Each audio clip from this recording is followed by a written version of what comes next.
Okay, people, so we take a look today at how far does the dark go, right? That's the big question.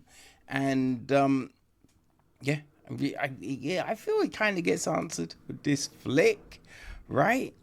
It is the new feature from Bear's Rebecca Fonté. Right? She writes, directs, and also edits. Right? She produces as well, along with Erin Fonté. Actually, no, my bad, not Erin. Carrie Cates, Brittany Seinman, and Chloe Caroll. It is executive produced by Cindy Dufour and Erin Fonté. Right, it is co-produced by Rob Margolis, Gina Martino, and Hai Tran. Who else do we have? Cinematography is handled by Ellie Ann Fenton. Music was Katie Garibaldi, with Heather Evans and Kendall Lester handling songs and score. Right, we have got visual effects from Juliette Wang. Costume design is Daria Oliver Montenegro. Production design is Gianna Zuli. Right, the intimacy coordinator is Imagard Meyer. Who else do we have? I think that is it on that front. Like props were handled by Emily Anderson. Tara Wilkinson is set decoration. Hair, makeup, all of that jazz. We have Bray Muhammad, Jassan Bowman, Salah Ware, Jackie Hughes, Izzy Izel, Sean Seeger, and Jade Figueroa.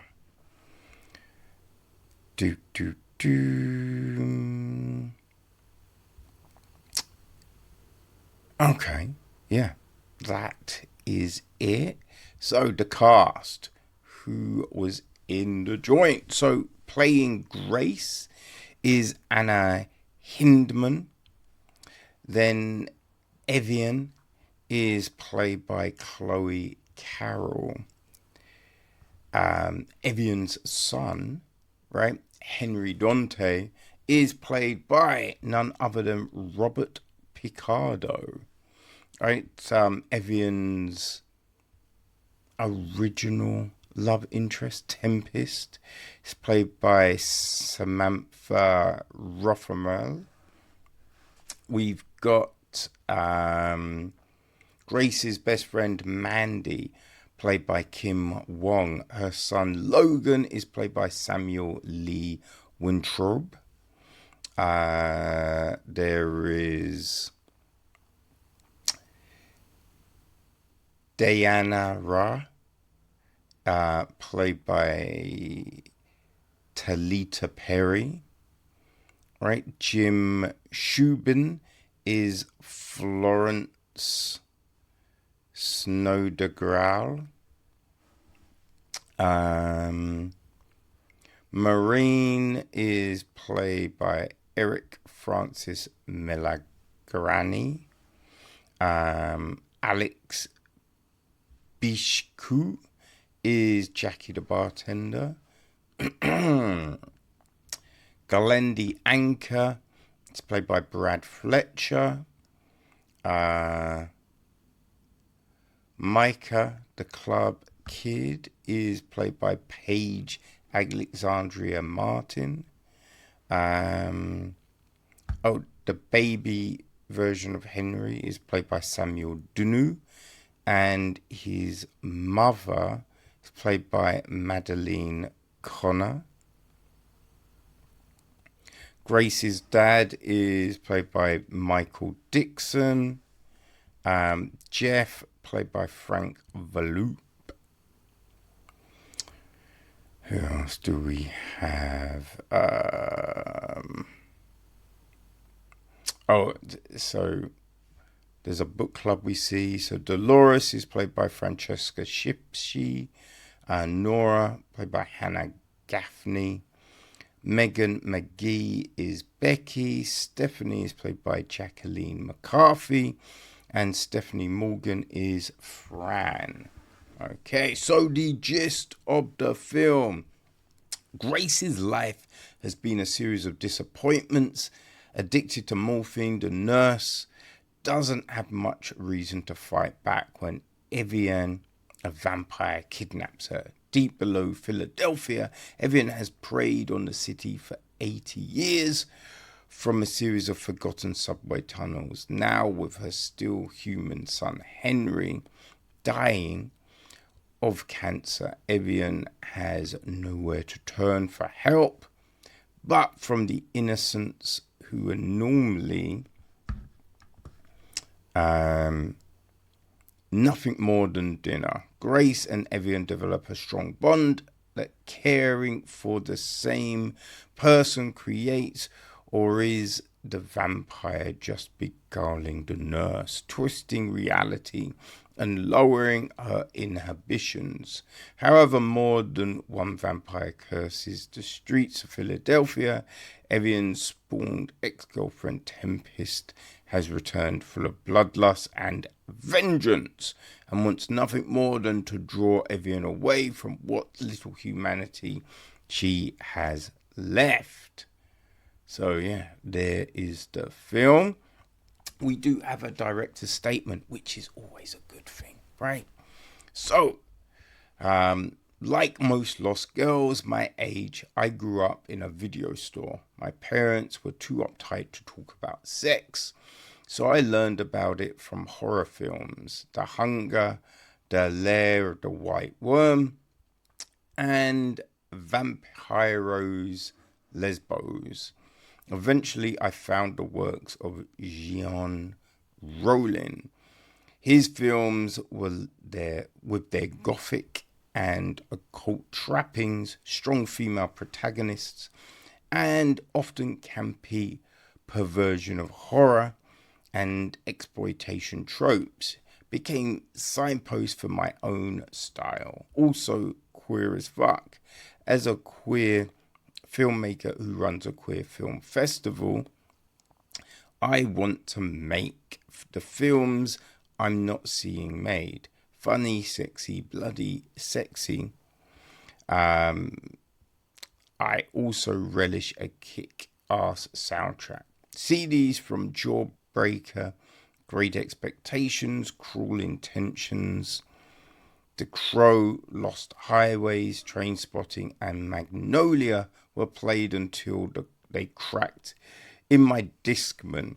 And for How Far Does the Dark Go, I cut the entire film like a music video, often to the beat of the music inside the scene.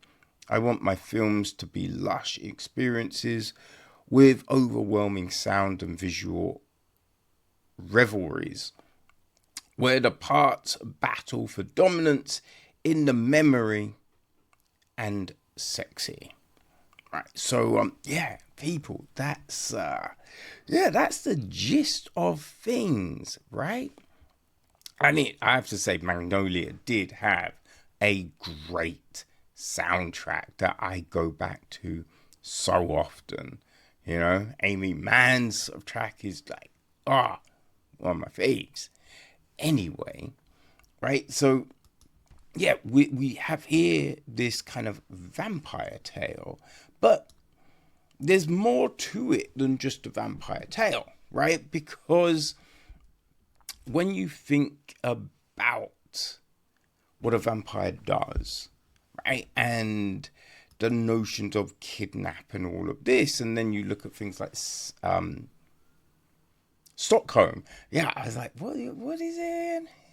Stockholm syndrome. Stockholm? Oh, now I'm doubting myself. Now I'm thinking, is that right? But anyway, right, when you think about that, it's kind of what a vampire does to people, right? With the beguiling and all of this kind of thing, right? You're falling for this thing. You're being enthralled, sucked into its orbit, but not by choice. You know, not by choice. And oftentimes when people are kidnapped, yeah, they're brought into that orbit because of the situation, right? The need to survive and all of that kind of thing. So we have these blurred lines in this film. You know, they're caring for Henry, trying to ensure that he not so much gets better, right? Because he's got cancer. But he's comfortable. You know, we open up and the film, we see like a baby and then, you know, a woman holding it. And we realize something's not right. Right. Firstly, because you see blood around a woman's mouth and it's just like, yo, what? Then we see a woman, you know, obviously the mother on the floor, and we get the close up of the neck and you're like, okay, right. Yeah. Vampire stole a baby. What's that about? You know? Early on, like you guess there's stuff going on with Grace. We hear a voice message her dad has left, right? Sounds like her mum's in a bad shape, right? But it's a voice message. And we don't have Grace call back. So that's very telling. You know, she's making a dodgy deal at the hospital where she works, goes home, shoots up some morphine, right? So all of this is telling us Grace has issues, right? Grace definitely has some issues. And then our vampire turns up. Now, what is very interesting, and I think the film plays with tropes slightly, like, is the whole blood thing, right? Because you just think Grace has taken morphine. What's that going to do? Now, like you always hear people say, oh, if you eat certain food, it changes the way you taste. Let's say that, right? Now, I mean, I never even thought with vampires, could that be the same thing? But we see it here. We see it here, which was definitely an interesting thing, right? And opens up possibilities for sure, you know. But we have this situation, and yeah, we see how the story now goes, right? What's gonna happen with Grace, with Evienne? Throughout the film, we get these flashbacks, you know, to Evienne and her time with Tempest, her time on her own, right? How Henry came to be, just all of this we get, you know. Or I should also say, Grace has a best friend, Mandy, and Mandy's got a son, Logan, and they play a big part in Grace's life. So regardless of all the, you know, not so great things Grace does, we see that friendship is important. You know what I mean? And there's people that she will bend over backwards to help. So I think that gives us another bit of insight into who Grace is.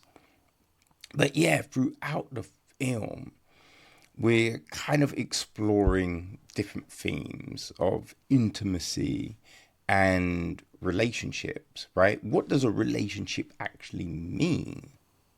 You know? What does it mean? Because, like, we have people who are enjoying the throes of early days, but then when, you know, harder things come into, like, kids and all of that, everything changes, right? So it then opens up, what is someone there for? You know, who do they actually love? Right? We have declarations, but then when it all comes down to it, some selfish tendencies. So what is this for you? Right? I think those things are definitely explored. At the beginning of the film, Mandy says something very prophetic, right? A monster is always a monster, you know? And I think that's a big thing with people, right? Like, you often see anyone that hits a girl, hits a woman, they're probably doing it again.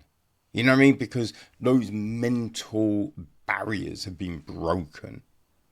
You know, there wasn't a significant consequence. So now, you know, people do it again. You know, the same with stealing, the same with so many things. Right? So we see that with humans. Right? Vampires are, you know, let's say the darker side of humans. So there's a lot of different themes. And then it's all framed as, you know, as Rebecca said in the statement, like a music video. Now, watching it, right, because we've got this, there's this one scene kind of mid-film, I would say, where you've got, like, we're viewing different bits in, like, bars, and they all kind of, like, flow down, right, and then pull apart, and like we see that technique a lot in music videos. And when I'm watching, I'm like, oh, that's interesting. But I didn't like the whole, oh, that's where I've seen it in music videos. Didn't, you know what I mean, clock in. And then you read it and you'll be like, oh, yes. That's what I was thinking when watching, but just didn't put it all together. You know, like Bez, Rebecca, you know, it's this story that's been crafted, right? Sometimes with, you know, like the intimacy, you wonder, did you think certain things need to be seen? But I would probably say it's not overly graphic. Oh gosh, I was just about to say something and I was just boom, left my friggin' head. Yeah, I think it's a solid film, right? I think if you're a fan of, like, the B-movie vampire flick, you know, I think this will definitely speak to you, right? And as I said, we have some interesting things with the whole vampire lore. And then it's just those themes of relationships, right? The themes of boundary, definitely boundaries, you know, the acceptabilities of being with people. Because I think biting necks, it's kind of, I don't know, like, I feel it's kind of like rape, right? You're forcing yourself on someone against their will. And there is this thing later in the film, actually it's probably towards the end, which I think definitely brings up a very big thing, right? Of consent, which is interesting. You know, so there is a lot at play with this. And I think dealing with these themes as well, it does make sense when you think about the title. How far does the dark go? Because we see a lot of dark, right? Now, you say there's people like Grace who, as I said, cares very deeply for her friends, but does dark things. So it's just, what does that mean, right? When you look at Evienne, when you look at Tempest, what's that line for these people? You know? So it's an interesting question, and I think you can draw a conclusion, but it then just depends on your own internal morality, right? What do you look at as being, good and bad, right? Just and wrong. All of those things are there. But yeah, it's an interesting film. I think it's not crazy long. It's only about 93 minutes, I believe. Yeah, what's the time? I think it's 93 minutes. But yeah, it's cut well, right? We have these interesting performances, and I think it does end in a way that could possibly call for more, let's just say, right? So, yeah, it's 98 minutes. Right, so, yeah, if you enjoy a vampire flick, right, a B movie, right, if, the sexploitation films of the, 60s, 70s and all that were your thing, then, How Far Does the Dark Go is probably going to be right up your alley. So, yes, plays at Fantasia. I will put on the website any other release information I find. But yeah, people, how far does the dark go?